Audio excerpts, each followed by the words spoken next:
ইব্রাহিম আলাইহিস সালাম চলে গেছে, কারণ খেলতে চাইছে কার সাথে? জোরে বলেন কার সাথে? আল্লাহর সাথে যে পাল্লা দেয় তার অবস্থা ভালো হয় না খারাপ হয়?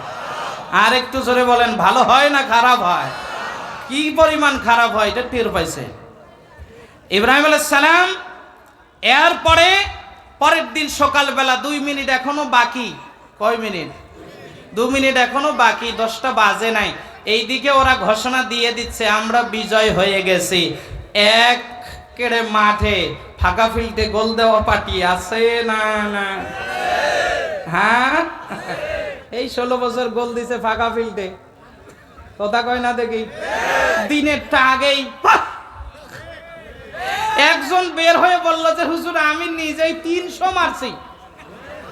কয়শো? 300 মারছি। এই ফাঁকা ফিল্ডে গোল দেওয়া এইটা আসলে কোনো মুমিনের কাজ না। বলেন তো এটা কার সুন্নাত?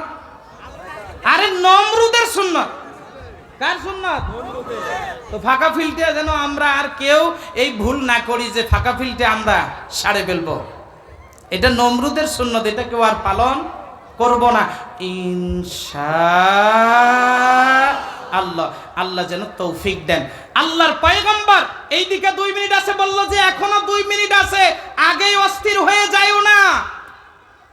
বলল যে তাই আসতে কই তোমার আল্লাহর বাহিনী কই? ইব্রাহিম আলাইহিস সালাম আকাশের দিকে তাকায় দেখে কোনো বাহিনী বড়সড় নাই, আসছে শুধু কয়টা মশা।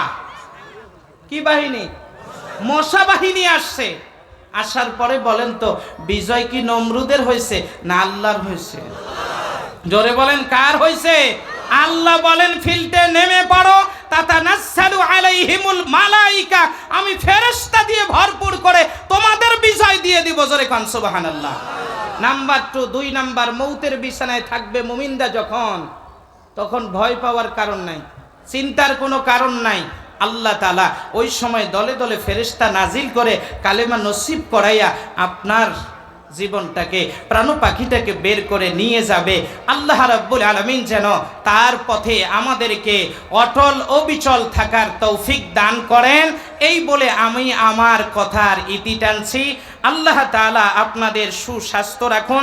আজকের মাহফিলের প্রধান বক্তা, প্রধান